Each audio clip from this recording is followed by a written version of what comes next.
Hey, what's up, everybody? Welcome back to the Wordsmith's Forge. Today, we're going to talk about the art of juxtaposition and what exactly it is and how it's an incredibly powerful tool in storytelling for the writer's tool belts and explaining very complicated details without explaining anything.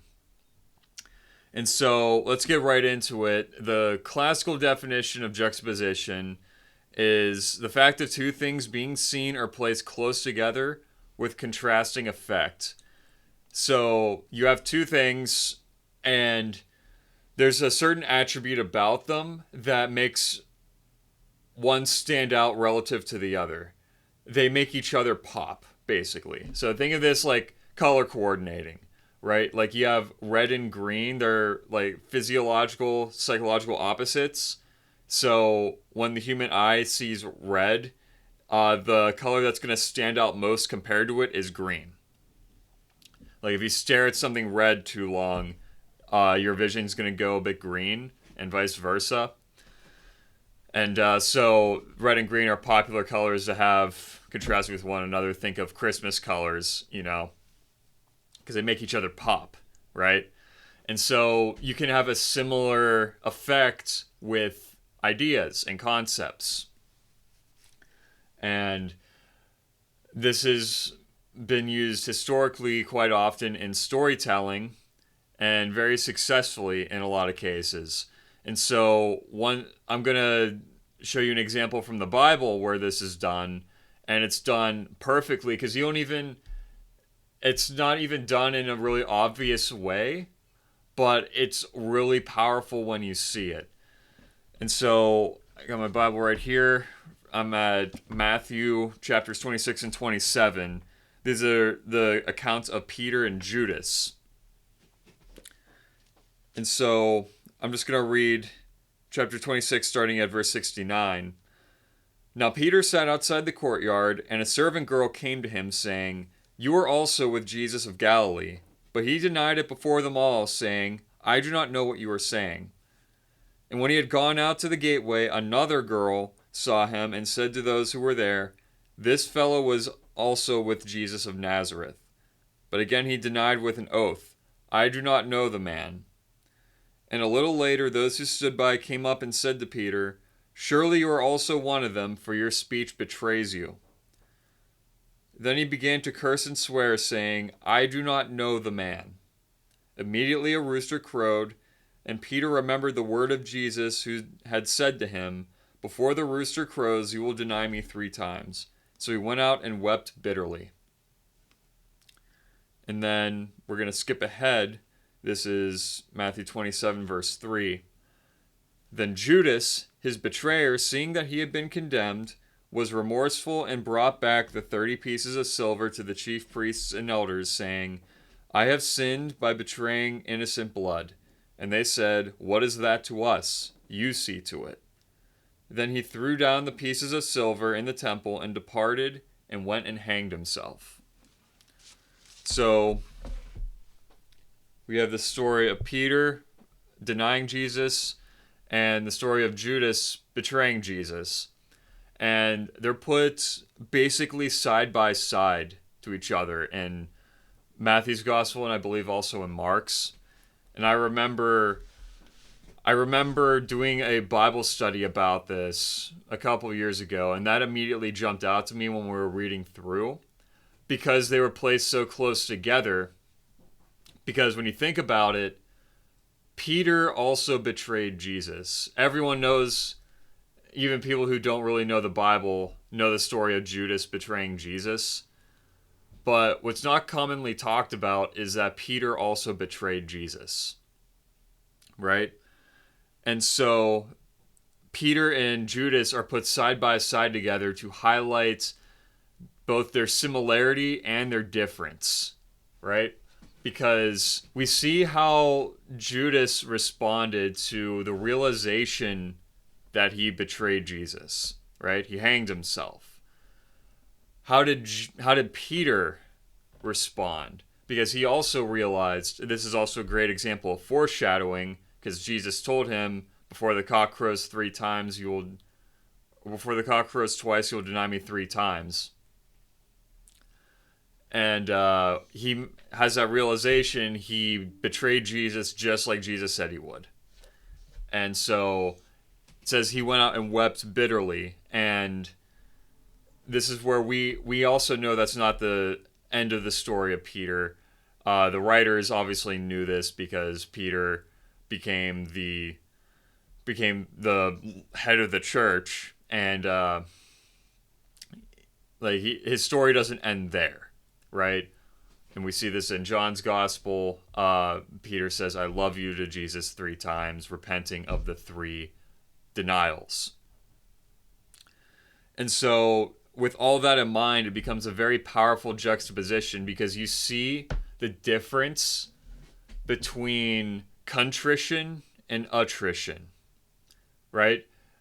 These 2 concepts are embodied fully in these 2 men. Judas, being attrition, he feared the punishment of betraying innocent blood. Like, he felt horrible about it, but not for the same reason that Peter felt horrible about it, right? Because Judas was a very self-serving man, and he feared the punishment of hell, but he despaired because he didn't believe there was a way out for him, so he hanged himself, right? Remember what Jesus said about Judas? For the one who betrays the Son of Man, it would be better for that man to have never been born, right? So that's a heck of a thing to say about someone, like to hear that said about you. And Judas despaired because he didn't truly believe Jesus was the Son of God, right? If he didn't believe that Jesus could actually forgive that sin, he didn't believe his sin could be forgiven, and so he fell into despair and killed himself. Peter, on the other hand, is the perfect example of contrition. And I'm using these terms, I forgot to define them. So attrition is basically the fear of punishment, like the fear of hell in this context, right? Like, you sinned and you have attrition because you fear your punishment. Contrition, it goes a little bit deeper. It's when you recognize your sin and you feel sorry for it, not just because you don't want to be punished, but because you don't want to offend God. You feel bad for offending God, right? And you want to make amends. And so Peter displays contrition because he wept, but he didn't fall into despair. He didn't think there was no way out. He ran to Jesus for mercy, right? And he told Jesus he loved him after that. And so Jesus gave him forgiveness, right? Even though he also tells Peter, you know, you're not going to have a fun time after this. Not that it was a punishment per se, but part of Peter's devotion to Christ was literally living out his life as a martyr. And so we see 2 very deep concepts portrayed perfectly against one another, because they're not attrition and contrition are opposites, but you see opposite outcomes between Peter and Judas. Judas despairs and kills himself. Peter repents and is forgiven, and he dies a martyr's death later on, which would be, some people would argue that's suicide, but no, because it's for the sake of someone else, not yourself. And so juxtaposition here is used very powerfully. And you can use this in your own writing, or you can see this in other people's writing to demonstrate certain things that the writer once revealed to the reader, but not in a way where they're just explaining it to you. Because if you just explained everything to people, you wouldn't ever do a story. It would just be a nonfiction book, and people wouldn't be as interested. It's not as palatable, right? Just like how Jesus spoke in parables, he didn't always explain things explicitly, right? He didn't always just tell you what he meant. He put it in a way that was easy to understand. And so that's what juxtaposition does. And in my own book, I've used it quite a bit. There's one extreme example that I won't talk about because it's not resolved yet. It would be spoiling a lot that I have down the road. But one way that I do use it that I'll talk about is the characters Rand and Elaine. Those two breezers who are both frosts and they both fight with shields. So that's another example where like you can compare them. They're very similar, but then you look at their personalities and they're basically opposite, which makes them both stand out, right?